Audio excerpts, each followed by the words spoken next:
Hello, this is the December 2016 video edition of the Iowa General Fund Monthly Revenue Memo. I'm Jeff Robinson, Senior Fiscal Analyst for the Iowa Legislative Services Agency, the nonpartisan support agency of the Iowa Legislature. This video will cover Iowa net general fund revenue for the first 6 months of cash fiscal year 2017, and I will also discuss the state general fund revenue estimate changes approved at the December 2016 meeting of the Revenue Estimating Conference. Net general fund receipts, meaning gross receipts minus tax refunds issued, increased $21.6 million, or 3.9% for the month of December, when compared to December 2015. Modest gains for the individual income tax and sales and use tax were supplemented by strong increases in corporate income tax and bank franchise tax deposits. December ended on a weekend this year, so a portion of December deposits will not occur until January 3rd, meaning the month's actual growth was likely more like 5%.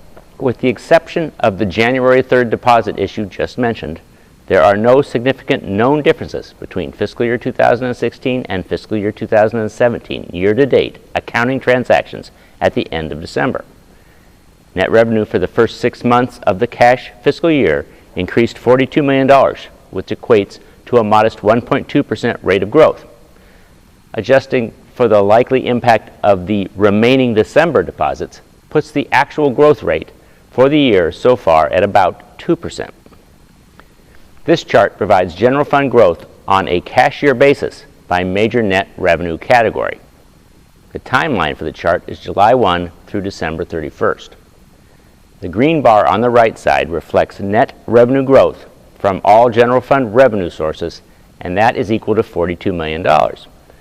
The only significant source of revenue growth this year has been individual income tax withholding at $73 million.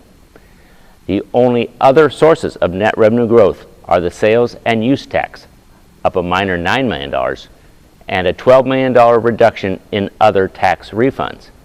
This reflects a lower level of corporate income tax refunds issued this year. Individual income tax refunds and individual income tax estimate payments and payments with tax returns combine to produce a $40 million net revenue drag through the end of December.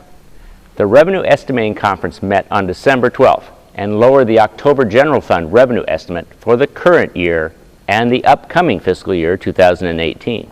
The REC decreased estimated fiscal year 17 general fund receipts $96 million and estimated fiscal year 2018 general fund receipts $51 million. After the December adjustment, the revenue estimate for the current fiscal year calls for a 4.2% growth over fiscal year 2016. The estimated net revenue growth rate for the year beginning July 1, 2017 now stands at 4.8%. Iowa's expenditure limitation law requires that the governor and the legislature begin the budget process with the December Revenue Estimating Conference projections. In summary, net revenue growth for the month of December was 3.9%, and after adjusting for a deposit timing issue, the growth was more like 5%. The December numbers are an improvement from the first 5 months of the cash fiscal year. Year-to-date revenue growth is about 1.2% unadjusted and around 2% after adjustment. This is less than half of the rate of growth needed to meet the new reduced Revenue Estimating Conference projections for the full fiscal year. I thank you for your time and your interest in Iowa General Fund revenue. Goodbye, and please check out the next monthly video memo to be released in early February.